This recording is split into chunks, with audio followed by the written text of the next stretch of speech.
let's go do a little bit of review and then we'll get right into the lesson. A lot to talk about this morning. The theme of the lesson is pride.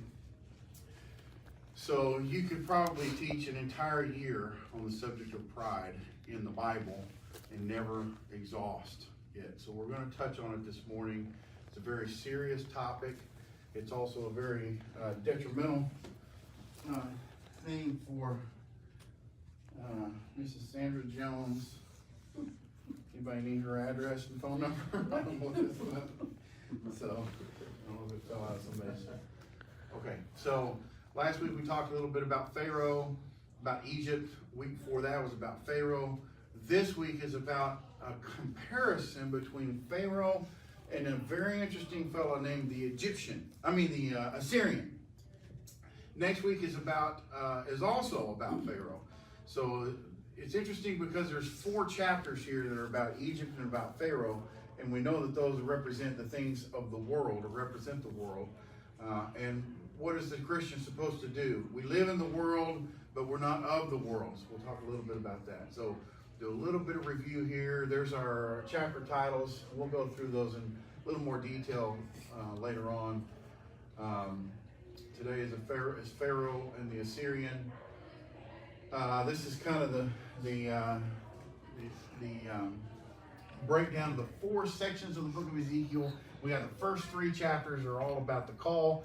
The 4 through 24 is all about Judah and Jerusalem and the judgments upon that. And then 25 through 32 is going to be about the nations, all the judgments on the nations. We talked about Tyre and Sidon. We talked about the Philistines.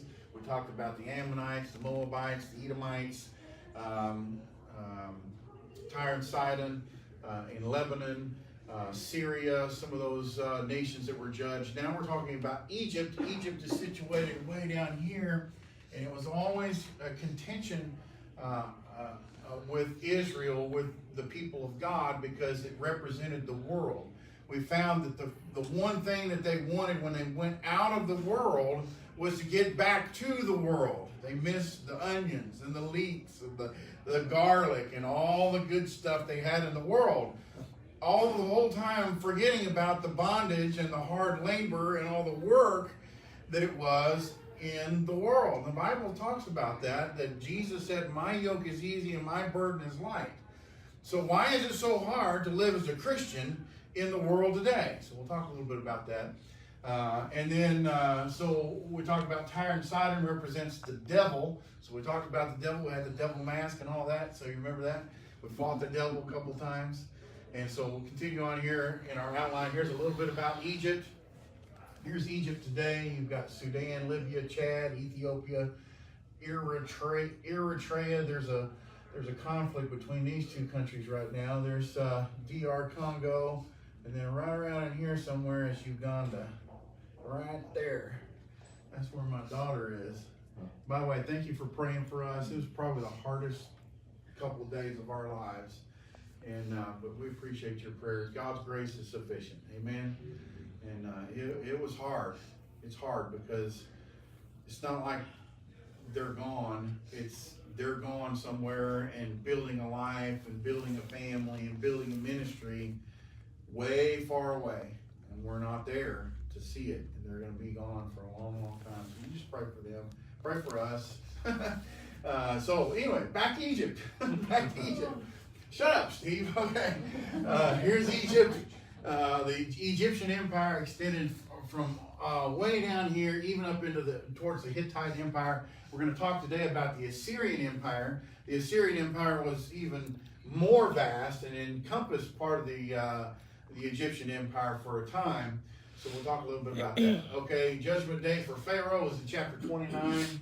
We talked about a lot of the different pharaohs. They were infatuated with gold. We talked about some that were named. Last week was woe worth the day. Woe means an exclamation of grief and sorrow. Worth is the value of. So grief and sorrow of the value of the day. So in other words, it's going to be a bad day. So we talked about having a bad day in Egypt. Judgment on the allies, judgment on the rivers, land, and seas. judgment on the Pharaoh. They worshipped all of these things. This is all part of their God hierarchy structure. And then the scattering of Egypt and the dispersal, same thing they did God did to Israel. Egypt as a type of the world. We talked about the structures that they built. Some of the early structures of Egypt were the pyramids and many other monuments. They would write their accomplishments on the structures. Egypt is the type of the world. Be not conformed to this world. We talked about that. And then the three enemies of the Christian: the devil, the flesh, and the world. The lust of the eyes, the lust of the flesh, and the pride of life. We'll talk a little bit about the pride of life today. What is worldliness? We listed all of these things as worldliness: lukewarmness, sacrificing the spiritual for the carnal. Worldliness is a pattern, not a mistake. So we talked about all those things.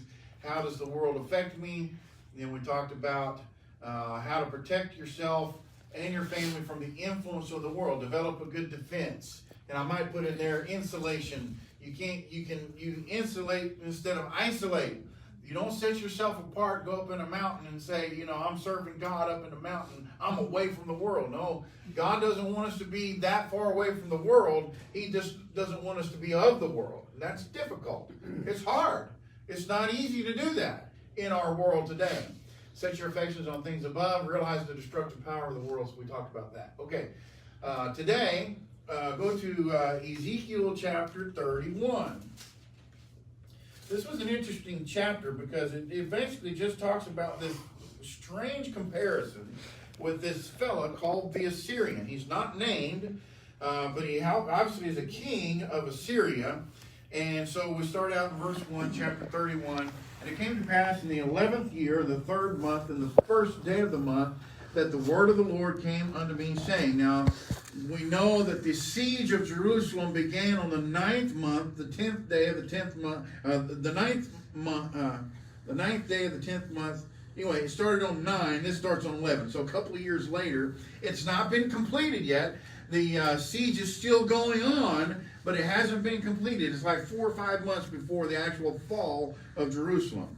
So he's preaching here, and that just gives us the timeline. Verse 2, Son of man, speak unto Pharaoh, king of Egypt, and to his multitude, whom art thou like in thy greatness?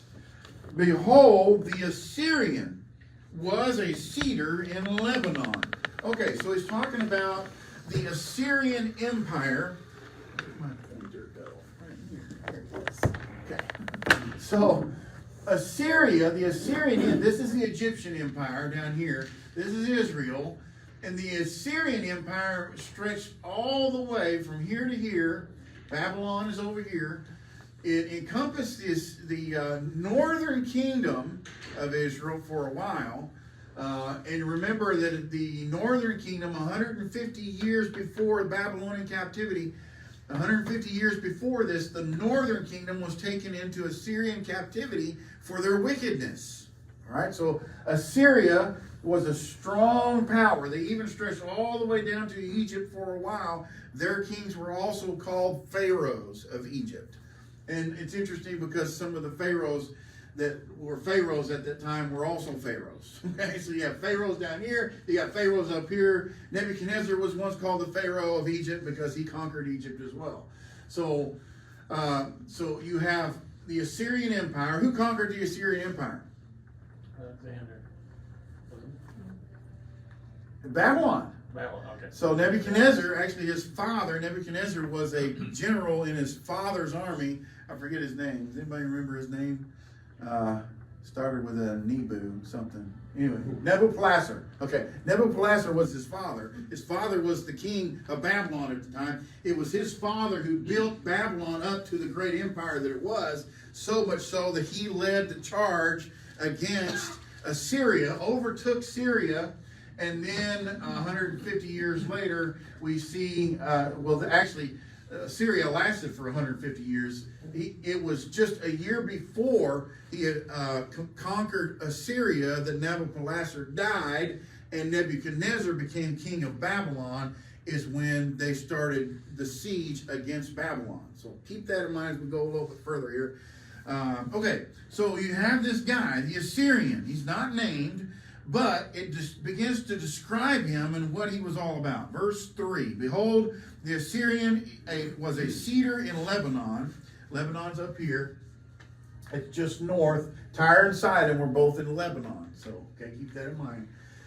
What was famous about Lebanon? Their cedar trees and their trade routes that ran through the Lebanon River, the Lebanon River Valley. Okay.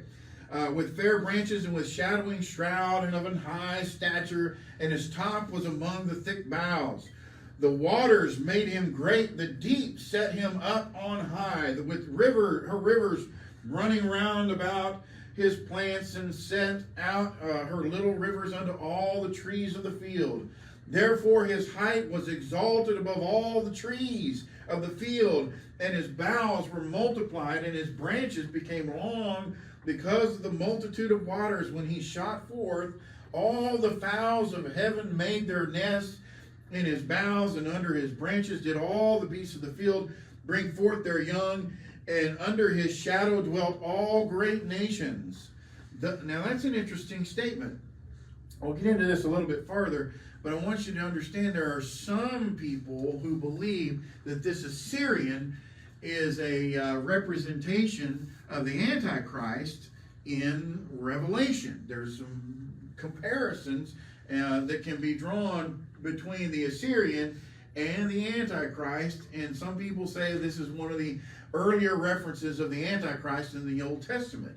And I can't argue with that. It makes sense to me. It's sad because this guy was, he's all powerful. A lot of nations come under his umbrella. The fowls of the air, when it talks about the fowls of the air, it's talking about people who don't necessarily believe in him or trust in him. They'll trust in his power. They'll gather up under the shadow of his kingdom. So the waters made him great. The fowls of the heaven made nests. Now read on here in verse number 7. Thus was he fair in his greatness, in the length of his branches, for his root was by great waters. Now, who gives power to the Antichrist in the end? Satan does. Amen, brother. I got 2 candy bars to give you. To give out. He gets 1. Okay. You answered the question, you get it. Oh, you answered the question too. I got it wrong. Oh yeah, you got it. It's not class participation. No, you don't get a trophy for participation. Okay, we'll ask another one here. Okay, so Satan is going to be in charge of the Antichrist at the end time. Okay, now I understand there's a lot of different beliefs about what is going to happen in the timeline. I gave you my timeline. It's out there. It's on the interwebs. Everybody knows my timeline. And I don't care if you believe in a pre-trib rapture or a post-trib rapture. Before the end times, you believe that the perilous times will come. The perilous times are going to be moved and motivated by the Antichrist. I believe we'll know who the Antichrist is. Okay? And so this Assyrian, if we apply some of the characteristics of the Assyrian, you can kind of pick out, even with some of the things in the New Testament, what this guy's going to be about. Look at verse number 7. Thus was he fair in his greatness, in the length of his branches, for his root was by great waters. The cedars in the garden of God could not hide him. Now, when was the garden of God? Now, some people think that he's talking about Lebanon as the garden of God. And we know the Assyrian Empire stretched down into Syria and into Lebanon. But what is the garden of God? When was the garden of God? Where is the garden of God? It actually says it twice here. Read on here.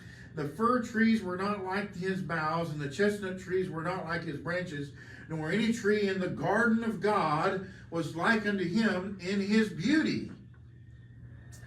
Now, some people say this is a reference to Satan himself, because who was incomparable of all the beautiful angels in heaven? It was Satan. Okay, so the Assyrian, he has a lot of comparisons here to the devil. And God is not just using the Assyrian to say, here's some interesting end time events. He's saying, look, Pharaoh, you're just like this Assyrian. Okay? Can you imagine Pharaoh walking around in his palace saying, how great am I? My wife and I were talking this morning about the difference between confidence and pride. Where is the line? Where is the line? And we found it. You know where the line is? Barney 5. Yep. Use my whole body as a weapon. When you start doing that, you're in pride. Okay? When you trust in the confidence of yourself and have self-esteem, that's not bad. We'll talk about that later. But when you go, yep, yeah, it's me, you know. Whoo, man, I just can't even think of anybody that's greater than me, you know. I just can't even think of one, you know. Is there one? You know, Donald Trump compared himself to Abraham Lincoln. So, I don't know. Were you around during that? Hey, you know what? They hated Abraham Lincoln just as much as they hated Donald Trump. So, we'll talk about that sometime. But you don't compare yourself. They that compare themselves among themselves are not wise.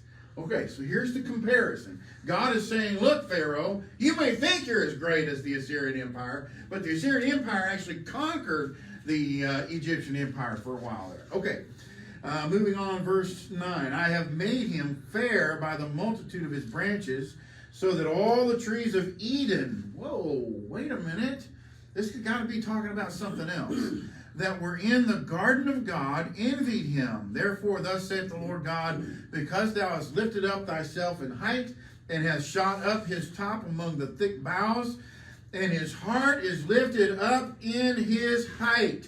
I have therefore delivered him into the hand of the mighty one of the heathen.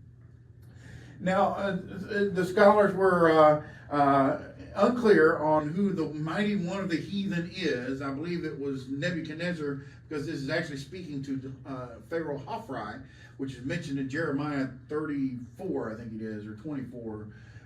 Pharaoh Hophri was the last pharaoh who was conquered by the Babylonian Empire. So Nebuchadnezzar was the king of the Babylonian Empire. So if he's the king and he's the one who conquers them, then he is the mighty one of the heathen. So when did this happen? Well, it happened before Daniel chapter 4, because I believe Nebuchadnezzar got saved in Daniel chapter 4.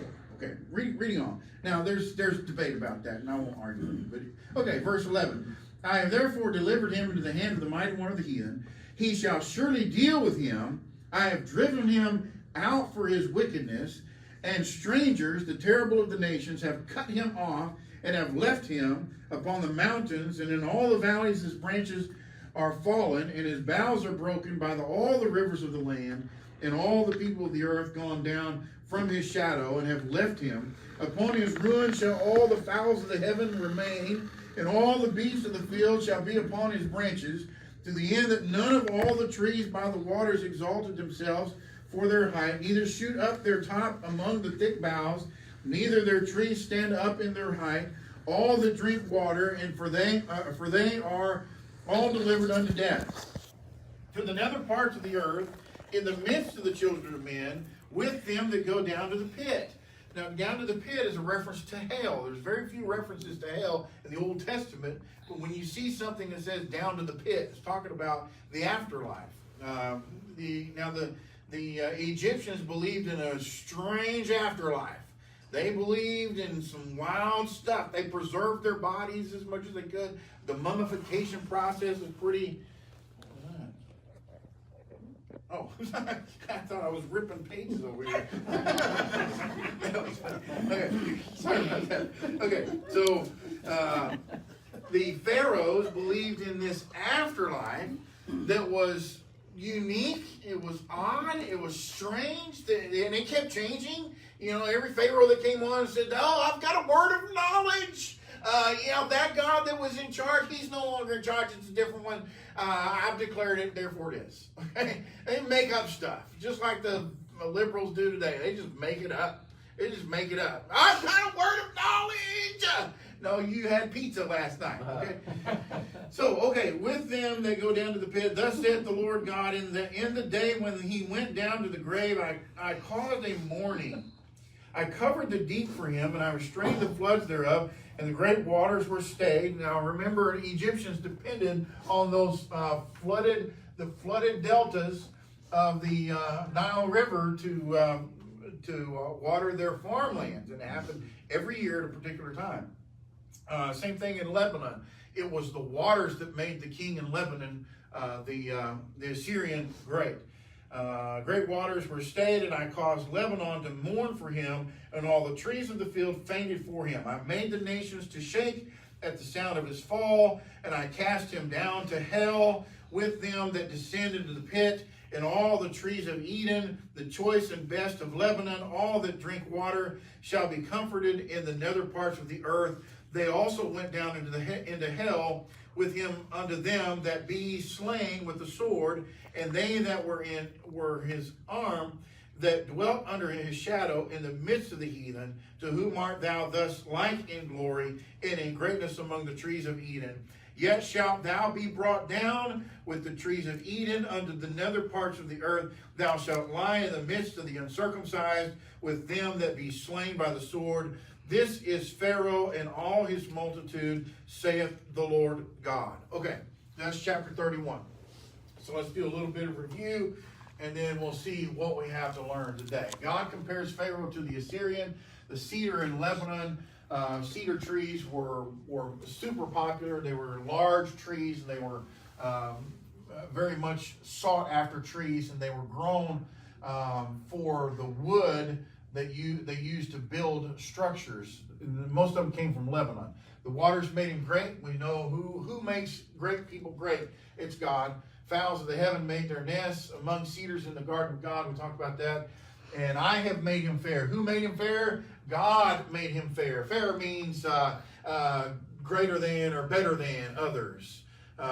Anyone who was not a king or a leader or somebody who was in charge of something, they're not fair. Those are the fair people, okay? Fair means super duper important.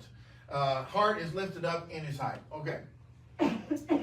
Delivered into the hand of the mighty one of the heathen, driven him out for his wickedness. His branches are fallen. People are gone down from his shadow and delivered unto death or the pit. Okay, who are the Assyrians? If you see, there are three separate empires here. You've got 18 to 1600 BC. You've got 1244 to 1208 BC. And then you got 699 to 627 BC. This lighter color all the way down into Egypt was the Assyrian Empire. Okay, it ended in 586 BC. There was the Great Expansion in 911 BC. Jonah goes to Nineveh in 770 or 750 BC. Israel is defeated and taken into captivity in 740 BC. Israel was right here. The Assyrians took them into captivity.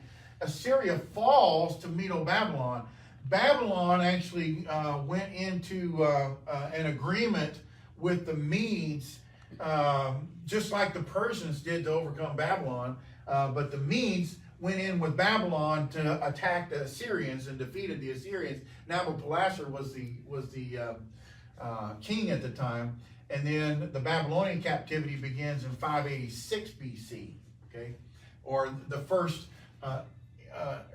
entries into Israel from Babylon. Okay, so look at 2 Corinthians 10:12. For we dare not make ourselves of the number, or compare ourselves with the some that commend themselves, but they, measuring themselves by themselves, comparing themselves among themselves, are not wise. The problem with Pharaoh is a problem of pride.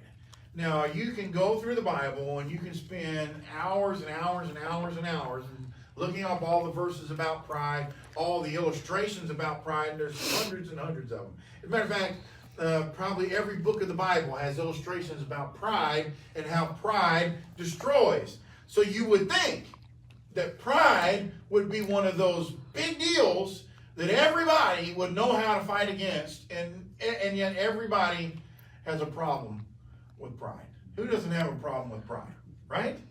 Let me give you a few statements here. He who strives not against the stench of pride knows not that he reeks of it. Mm-hmm. I don't know if I spelled reeks right. Is that spelled right? Who knows? Okay. Somebody said this: pride is a spiritual cancer. It eats up the very possibility of love or contentment or even common sense. Pride will cost you everything, but leave you with nothing. So let's define it. What is pride? Conscious awareness of one's own dignity. Okay, conscious, that's a little bit more, okay, CONAWS of one's own, what was it? Dignity. Okay. What else? Self above others. Self above others. What else? Self-reliance. Self-reliance, okay. What else? What's the difference between pride and confidence? Confidence is healthy because it gives you gravity of who you are, like whose you are is what I always tell the girls. It's not who you are, it's whose you are. That's important. What about this question? Is there such thing as good pride? What do you think? I think that's confidence. Mm-hmm. Confidence is just a different word? Oh, there's a pride of, I'm not going to do this because of my name. I'm proud of who I represent. Okay, okay. What else? Let's try to define it. Okay, let me give you, let's see. Pride is like, I'm trying to think of the word. It's like you said, Barney Fife. He really can't do the things he thinks he can. Right. It's an Right. unnatural, Inordinate. inordinate, that's the word. Inordinate. I think Yeah. that's He's attributing things to himself that he really can't do. It's all in his mind. Grandiose. Yeah. Use my whole body as a weapon. Yeah, like I can't be killed, or I can't be. Right. You know, Okay. I'm really good at what I do, but you're not really good at what you do. You just think you are. I can't. Okay, yeah. I don't need help. That's self-reliance, absolutely. What else? Lots of thinkers in here this morning, I can tell. You're like, I'm gonna take my hat off, so it's getting hot up here. Part of it is, I guess, attributing things that God has done for you to yourself. That's exactly what Pharaoh that's good. did. That's Pharaoh good. was Like, like, God gave me this, Yeah. now look at me. I Yeah. made the river. Mm-hmm. You know. Yeah, like if I gave you a brand new car, so you drive around town, look at my new car. Right. Attributing God's, what do you call it, blessing Mm-hmm. To yourself. to self-actuating. I don't know. I did that. I made that. I am That's not what going to. Satan did. That's what Yeah, Satan that's did. exactly I right. am. I will lift I'm myself. this. I will do I'm this. Okay, let's look at an actual definition thought up by somebody super smart. Okay. Here's my questions for the day. Well, I want to. Oh, wait, go back. Okay. What is pride? Is there a good pride? What is the difference between pride and confidence? How does pride affect me? And this is a good one. And why do prideful people seem to have everything? Have you noticed that? Who's the most arrogant, prideful, arrogant person that's ever arroganted? Okay, Donald Trump. And yet he's a bazillionaire. Okay, so sorry about that. If you're a Donald Trump fan, I am too. But you know what? He's an arrogant, proud, arrogant person. Okay, what is pride? So let's look at what is pride. Here it is. This is the biblical definition from the Hebrew word: arrogance or majesty, an ornament or a swelling. So that'd be like Barney Fife doing the, sucking in the air and puffing out his chest and saying, use my whole body as a weapon. Okay. And here's Brother Dan's word: inordinate self-esteem, an unreasonable conceit of one's own superiority in talents, beauty, wealth, accomplishments, rank, or elevation of office, which manifests itself in lofty airs, distance, reserve, and contempt of others. Wow. Now that is a deep, deep definition. So let's look at this for a moment. What is pride? Is there good pride? Dignity and self-respect are classified as pride in oneself. This is healthy and safe. Pride becomes sin when one has an inordinate assessment of one's worth or value. Just like old Barney Fife, you know, he thought himself to be a marksman also, but he was only allowed to carry one bullet in his pocket. Okay, there's a reason for that. He kept shooting himself in the foot. Okay, self-love and self-promotion is the sin of pride. Self-hate and self-deprecation is also the sin of pride. There are people who take pride in their humility. My wife and I were talking about a group of people this morning, the Amish. The Amish people are very proud people. And they're very arrogant people because of their humility. They think they look like, you know, we don't do the things of the world. We're so humble. Being proud of your humility is also pride, okay? Galatians 6:3, for if a man thinking of himself to be something when he is nothing. Now that doesn't just mean I think I'm a millionaire. It means I think I'm better than. I think I'm greater than. I think I'm more important than you. What I do in this classroom is way more important than what Brother Dave does in this classroom. Because I am the most important person that has ever was. Okay? No, what he does is just as important as what I do. What Brother Rob Kennedy did this morning is just as important as what I'm doing. Because it has nothing to do with me. It's all about the Lord. Okay?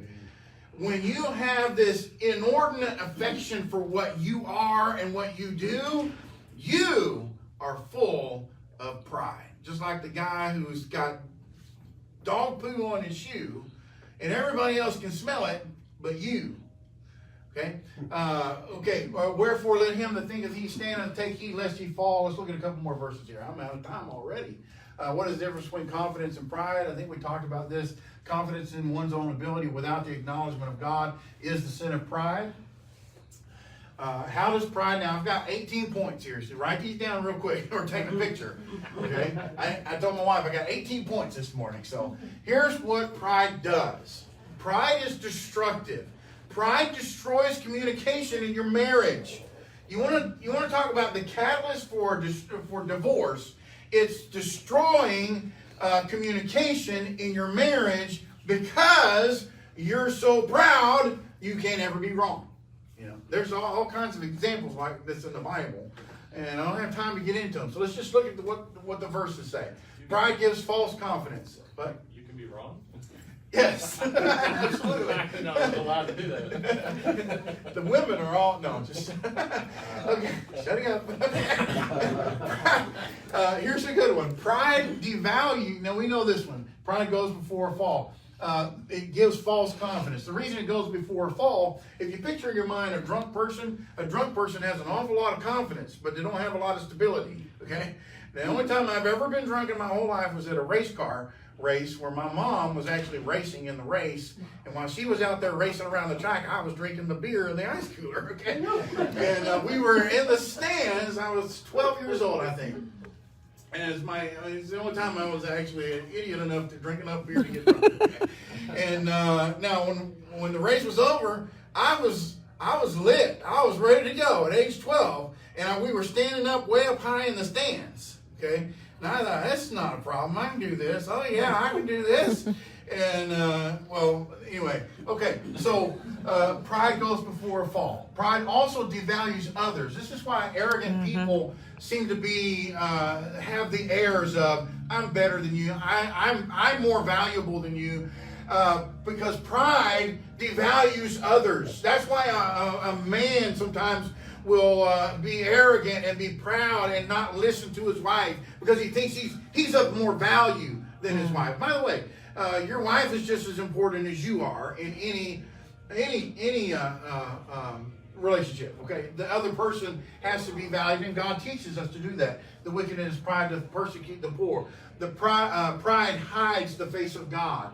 Pride ruins communication. For the sin of their mouth and the words of their lips, let them even be taken in their pride, and for cursing and lying which they speak. Pride is a chain, like it binds. Therefore pride compasseth them about as a chain. Violence covereth them as a garment. All right, pride leads to shame. When pride cometh, then cometh shame.